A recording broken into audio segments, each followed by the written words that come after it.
I myself identify as an independent voter. I'm an independent thinker.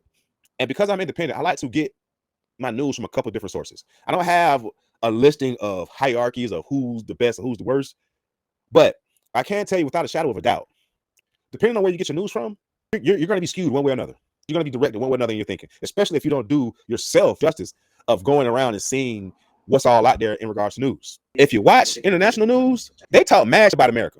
Excuse me, the world news is going to give you a raw take on everything. The American news is going to try and paint a rosy picture, just not piss Trump off right now, because we've seen a number of news outlets face lawsuits, and let's not forget the whole Jimmy Kimmel debacle. When we talk about international, this is Al Jazeera. They don't give a fuck about Trump. That's what the BBC got to say. And when I say the BBC, I ain't talking about mine. Very rarely will you ever turn on the C-SPAN channel and you're going to see a reporter talking, saying whatever. 9 times out of 10, when you turn on C-SPAN, this is the scene you'll see. A camera with whoever they want to talk about, whoever they say it is, talking. Uninterrupted. They're going to put the camera in their face and shut the fuck up and let you, the viewer, decide what you're hearing. They're not going to try and spin you or guide you any type of way. They even got a live count on the government shutdown. I said 21 days, 18 hours, and 35 minutes, 36 minutes. I laughed at this one. The Homeland Security Department says the planned operation was targeting the sale. They snatched up the vendors on Canal Street, man. 9 immigrants from Africa suspected of being in the country illegally were taken into custody. DHS says they have criminal histories. Y'all can't get Louis on Canal Street no more thanks to ICE. Depending on where you get your news from, you're going to see different things. This is the age of narrative warfare.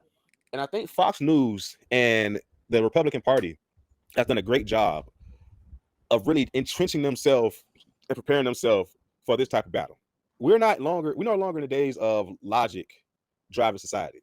We're in the days of emotion driving society. And these at Fox, they know how to tap dance on people's emotions, whether it's riling up their base, gaslighting Democrats, independents.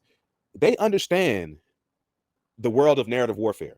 Earlier, we seen the clip on MSNBC where they said the U.S. Department of Agriculture is no longer sending surveys around to understand whether or not people are getting enough food or basically afford enough food. Why do you think they don't want that information out there anymore? If they no longer take that survey, then that information reflecting the true number of individuals that are struggling in America to afford food for their family is not readily available.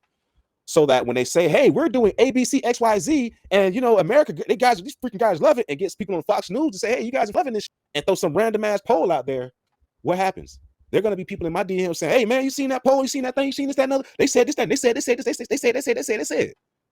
That's all we hear nowadays is they said. We rarely hear, I read, I researched, I looked up, I was informed, I went to a seminar and I learned, I sat in a class and I learned.